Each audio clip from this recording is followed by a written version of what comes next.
欢迎收看关键时刻，我是张道和。现在诈骗帝王陈志还在全球爬爬照，没有人可以抓得到他。为什么？因为太有钱了。到底多有钱呢？今天《泰晤士报》他公布了陈志到底有多少钱。他们访问到一个吹哨者，这个吹哨者说，陈志他亲口跟我讲，我的身价、我的资产有1兆9千亿台币。你没有听错，1兆9千亿台币。这个金额非常非常的高，这就是为什么现在中美两国都急着一定要把它抓到手。中国的外交部说，你美方查扣比特币是缺乏法律的依据，形同侵犯中国公民的财产权。而在这个《泰晤士报》的报道里面，还有一件事情震惊了我们台湾人。他说，陈志他就是妥妥的共谍，他跟中国的国安部非常的好，他在共谍的情况之下。他不排除曾经在台湾配合中方来制造事端，就代表陈志不单单只有洗钱，他不单单只有诈骗，他根本就是一个共谍。所以这一篇《泰晤士报》你看懂了，这一篇根本就是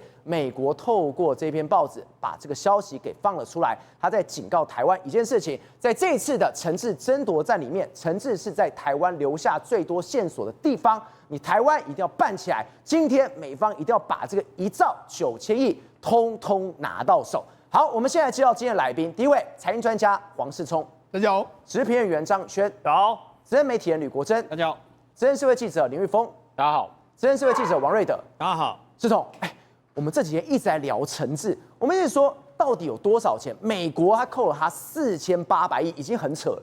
台湾好不好？48亿，然后把车子扣了，房产他也扣。结果今天《泰晤士报》找到了吹哨者，这个吹哨者叫张纲耀，对，他说：“陈志亲口跟我说的哦，我的资产有1兆9千亿。”我心想，我们搞错太多了吧？对，没错。像这个陈志的身家到底有多少呢？这是英国媒体《泰晤士报》他找了一个操税这个所谓的吹哨者，叫 Cliff Tail。那 Cliff Tail 我们查出来就是张纲耀。对，他说什么？他说他预估了陈志的这个资产总额可能大概有600亿这个美金，折合新台币是1.9兆左右。600亿。对，那他讲的道理对不对？因为他曾经有经手过他的账户，而且他还有帮他开设非常多的这个公司，特别在台湾的公司，所以我觉得他讲的当然成分的这个比例非常高。这也可以解释我们这样，李首理不是打电话去问吗？问他们的上线说，这个我们被这个超了100多亿的话，那到底严不严重？那时候这个所谓陈志不是说小 case， 我还有钱呐，小钱呐，好，那我讲，那这个部分来讲的话，我觉得中国的有个动作，我觉得有一点点诡异。为什么有点诡异呢？中国的外交部居然批评什么？他说呢，你美方查扣这个比特币是缺乏法律依据，形同侵犯中国公民财产权。这个陈志是诈骗的钱呢，你中国官方居然这样讲所以你可见什么？我跟他讲啊，中国官方也要这笔钱。如果真的140亿美金可以回到这个中国的话，多么滋润啊！所以习近平跟川普满脑子在想，这1兆9我拿定了，是没错，你不要跟我抢的。对，我觉得今天呢，张纲耀出来跟大家说他有600亿美金呢，我觉得陈志完蛋了，死定了，他一定是变成是美国跟中国都要把他的身家挖得清楚，因为这600亿美金折合新台币是1.9兆，这是一个天文数字啊！世聪，让我们觉得说，这1.9兆这个金额非常大之外。我们刚刚特别提到这个人是前美国情报的官员，叫索尔。索尔也在《泰晤士报》里面讲了一件事情，他说：“太子集团就是跟中国的情报安全机构有关系的。对，他到底在台湾犯下多少案子？他没有说是几年什么案子，他说在台湾境内曾发生几起事件。对，等于是什么？不止一起，是多起，都跟陈志跟太子有关的。对，没错。好，我们讲，事实上《泰晤士报》里面的报道来说，除了陈志的身家多少之外，他还有请一个叫做这个过去的美国情报官员叫索尔，他是富有东亚经验。好，那我跟你讲，他讲的事情来说话，赵尔他为什么要请他来讲？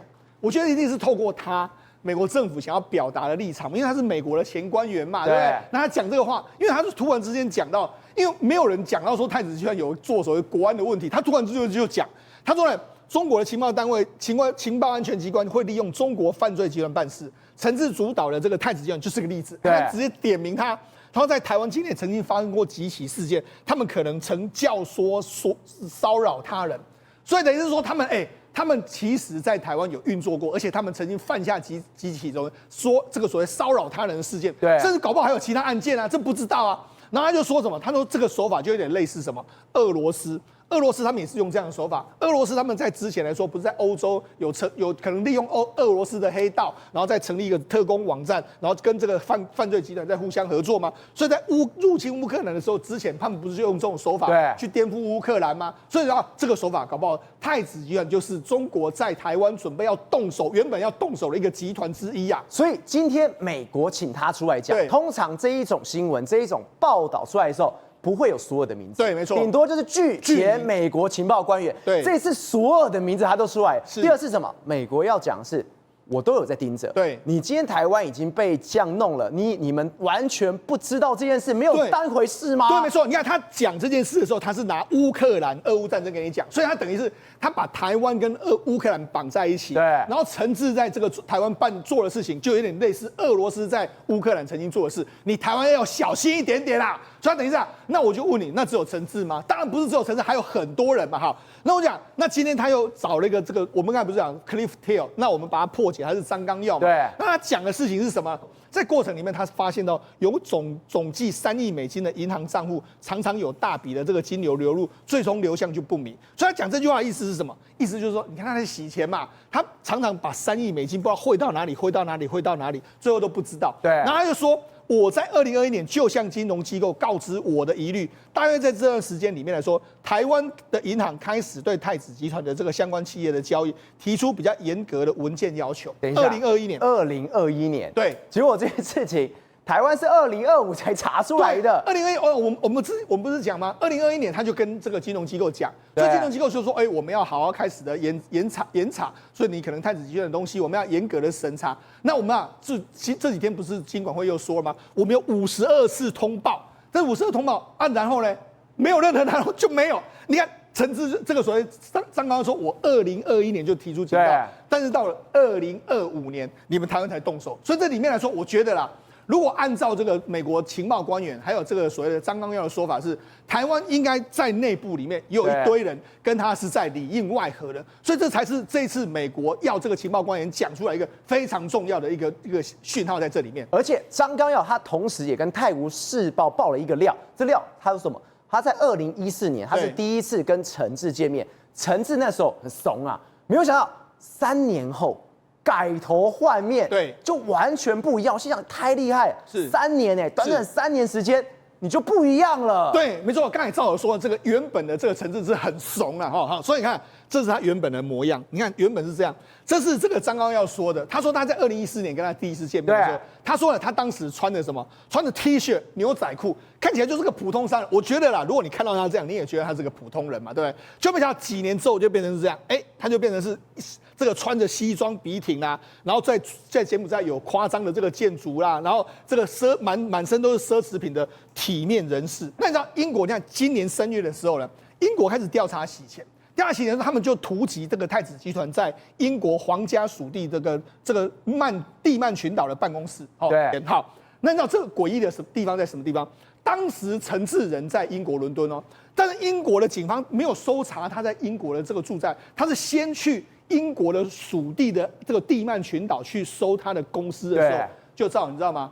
陈志居然那时候人还是伦敦哦，他听到这个消息之后，他当晚他就已经从伦敦飞离英国，你就从此抓不到他。等一下，他也太神通广大了吧？对，你在 A 处抓人，我 B 处我机票我也买好，是你同时抓人的时候，我已经在飞机上了。对，他说是稍晚，就可能这个时间你闯进去的那个时间点，我就从伦敦离境。所以你看，连伦敦警方还有他们的相关人员，他们都知道他们在干什么。对，所以你就知道他在台湾、在英国，都有非常多眼线，甚至在美国，我觉得可能都有。好，那我跟他讲。那你要说他的八股到底是谁？这个中国的前情报，因为《泰晤士报》又访问了一个 Eric， 这是中国的前情报官员，他就说什么：我曾经在金边目睹陈志如何在俱乐部接待中国情报在安全部门的这个长官，然后样态极尽谄媚恭顺。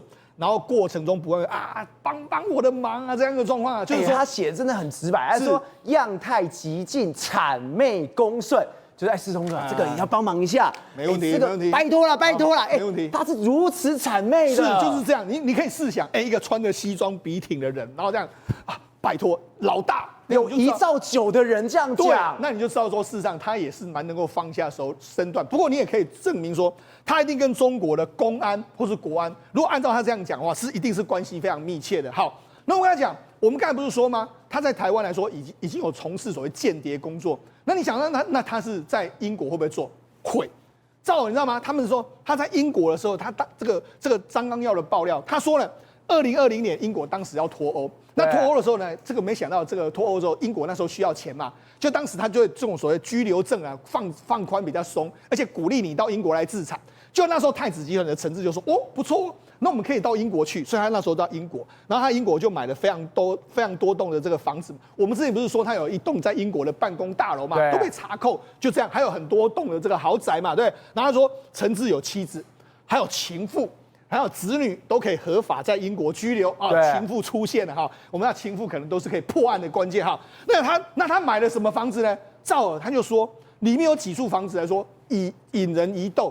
他说了，陈志用亲戚的名义在伦敦购置的豪华公寓里面来说，他说有几处刚好可以俯瞰美国驻英国的大使馆。你说他买的这个，他刚好就旁边而已。没错。你这个在干嘛？我拿个这所谓的这样看一看。我都知道你在干嘛。对，好，那这是这个陈志他买的这个英国豪宅的这个仪式内部。好，那他这个豪宅呢，就可以看到什么？看到这个美国驻英国的大使馆。对，好，那你知道，我跟他讲了，陈志会不会住在这里面？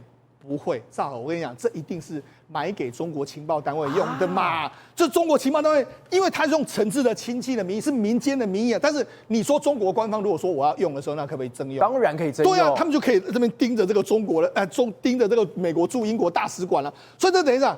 这等于就是间谍活动的这个状况啊。所以呢，但是问题是，等到英国伦敦警察要抓的时候，他人就跑了，所以他就此就离开了这个英国伦敦，就再也找不到他人的一个状况。好，那另外一个我们就讲，这是之前的这个美国司法部披露文件里面，他就说这个陈志是由中国国安部、还有公安部、还有统战部提供的庇护，甚至还说有很多地方还说利用太子集团旗下骇客猎捕异议人士，所以陈志也太好用了吧？对，没错。为什么这样？我跟他讲，你知道。我们知道这种所谓太子集团，他已经聘用非常多骇客，对，他已经有非常多网络的工程师嘛。那些工程师来说，是不是可以用来恐吓你？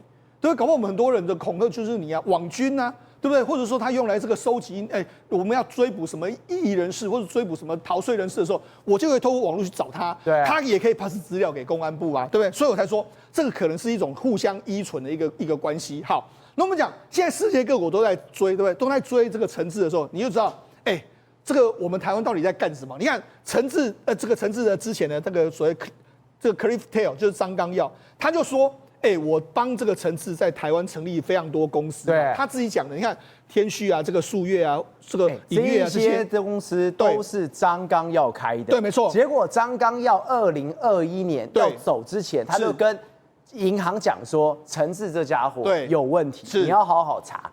结果2025年我们也查的哩哩啦啦的。对，好，那我就讲，这其实有一个猫腻时间点。你看，他2021年就跟这个我们官方说，他这个公司有问题啊。对，好，结果没想到，你记不记得？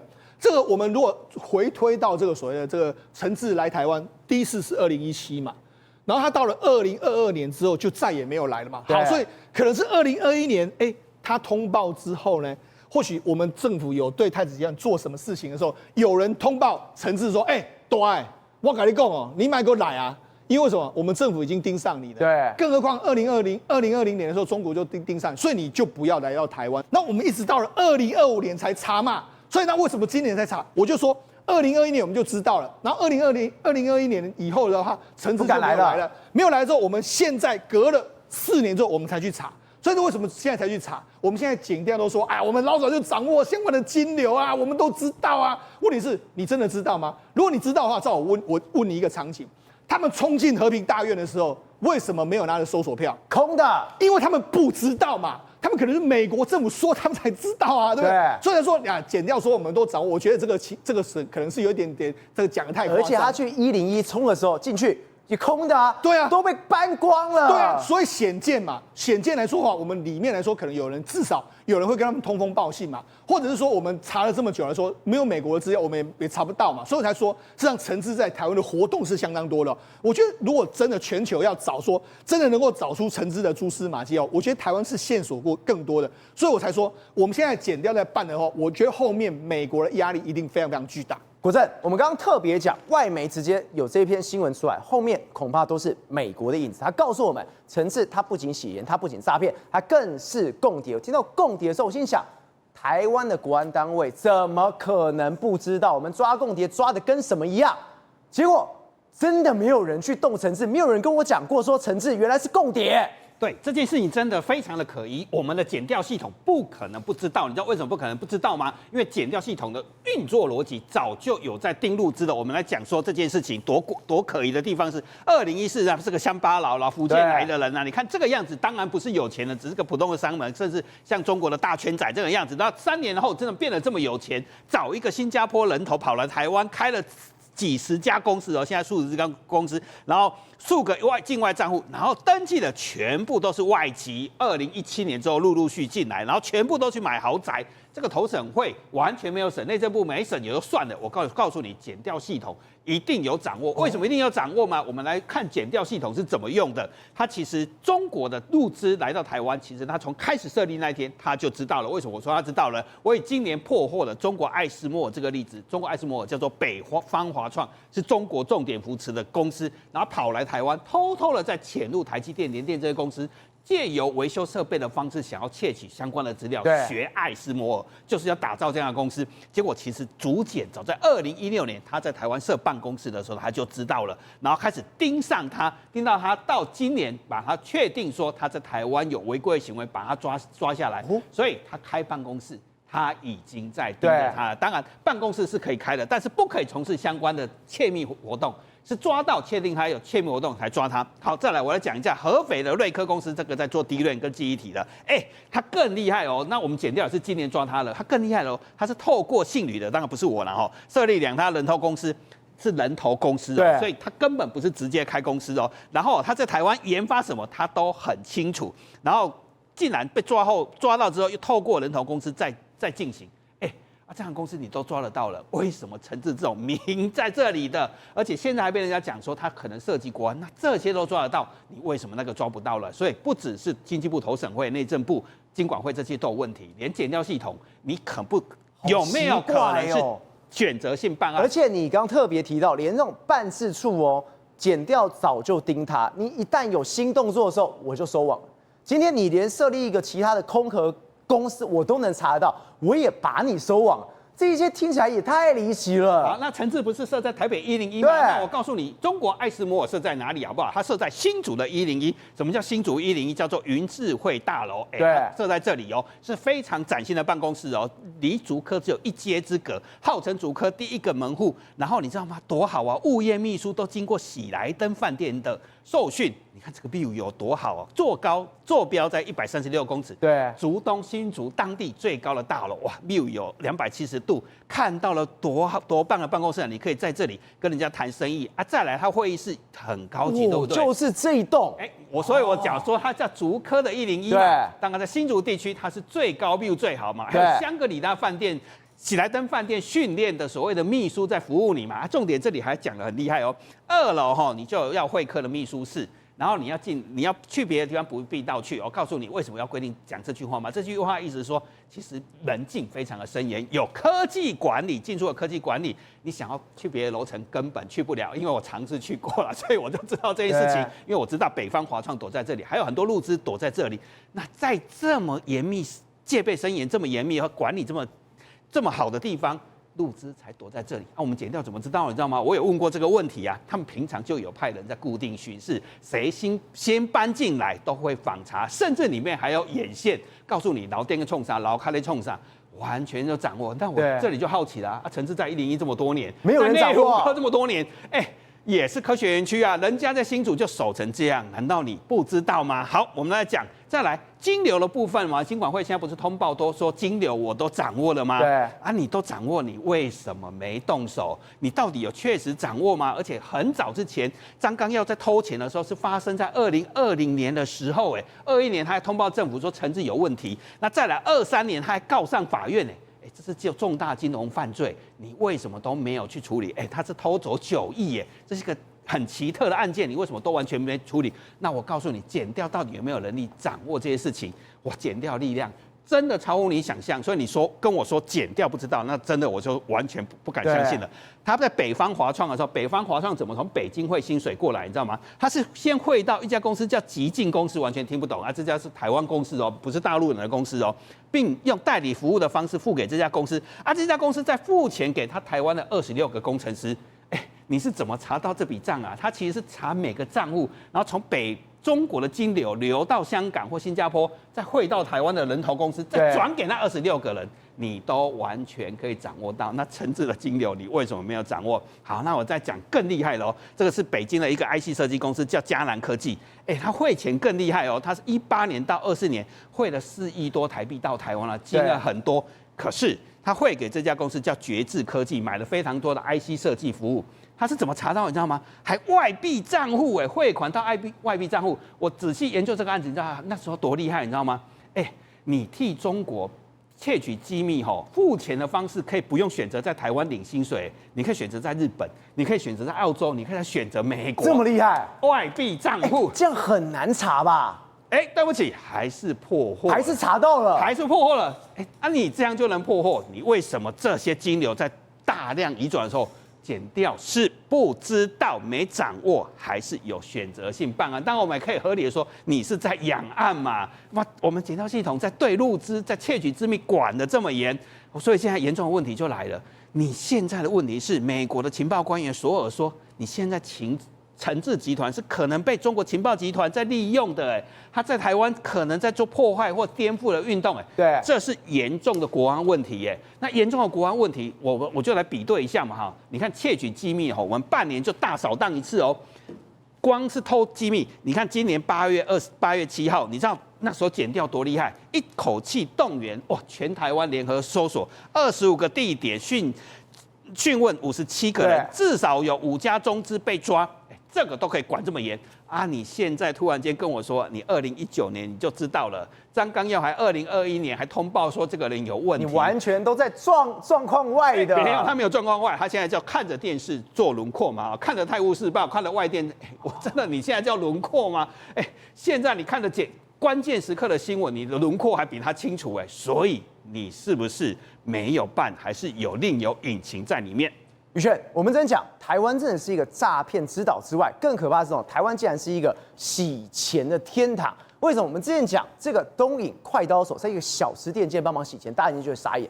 结果，连锁店满堂红，这火锅我还吃过，没想到吃一吃，它竟然变成一个洗钱地，我天哪！对，赵小朋友说，你以为你吃的是满堂红，结果没想到里面是满堂炸啊！火锅店竟然变炸物店了，全部都是在配合诈骗集团做洗钱。结果为什么会被发现呢？事实上是检调原本在查一个假检警再普通不过的案件，结果没想到假检警这个案件查下去之后，突然发现，不对啊，怎么钱都不噜流到了10几个账户里面，竟然由其中9个账户都属于同一人，而且这个人还不是一般人，这个人还是一家公司，竟然就是这一家满堂红。所以他们当然傻眼，因为想说，满堂红过去蛮高级的，你知道吗？他其实在2000年左右，2004、2006那时候就已经创办了，而且还是有那种金马奖执委，就是知名演艺圈人士吃的那一种。对，他才创办而且他不是办而已他办的时候他说是台湾第一家最高档的火锅吃到饱，那时候甚至开到哪里？我讲念出来这个名字吓一跳，开到 Bella Vita， 也就是信义区最贵妇的贵妇百货里面都开进去，结果没想到后来因为经营不善的关系竟然一直转手转到了这个叫做蔡敏如的人。而这个蔡敏如呢，因为你知道吗，生意做不好，台北市剩没几家，所以呢他就动了歪脑筋，跟诈骗集团做合作，等于就说你诈骗集团资金呢来帮我冲账，怎么冲账法？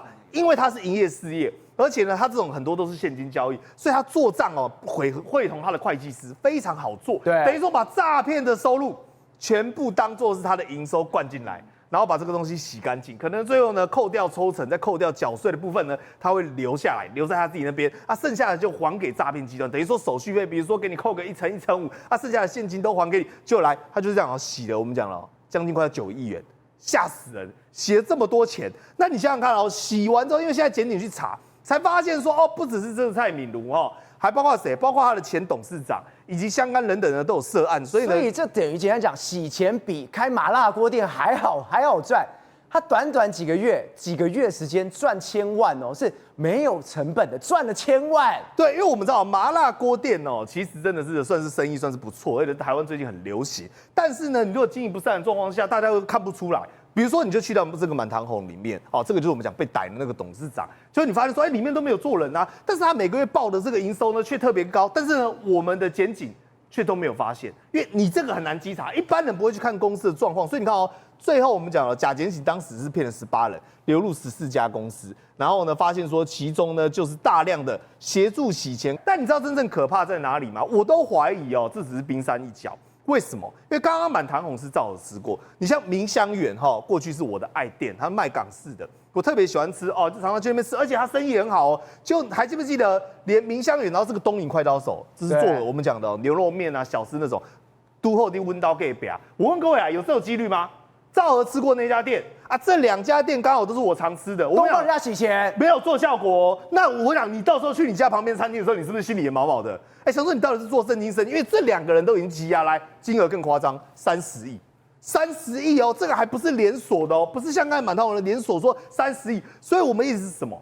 刚刚一直在讨论到说陈志会不会去渗透到台湾，甚至介入到台湾里面，我都高度怀疑说，如果他是用这种方法，把你家旁边的小吃店、各式各样的店，把叉烧饭啊、公仔面，把这些很好吃的美食全部都洗进去的话，会不会变成一个新的趋势？因为很显而易见的，我们现在的银行唯一示警的都是个人账户或者是人头，但基本上还能就养的根本没洗钱。但是对于这种商用账户，因为你有办过就知道，公司法人的账户是另外开设是商业银行，反而成为当中最大的漏洞。而过去是用人头公司、僵尸公司这种纸上公司，现在直接给你找这种明面漂亮的、真的有在做生意的公司，而变成是对他们来讲赚外快，甚至是外快比本金还要多，恐怕会是台湾未来的大问题。宏观取材，厘清真相，犀利精准，深入剖析，时刻掌握关键，新闻时事不漏接。老时段，新气象，我是钟浩和，关键时刻2.0，全新出击。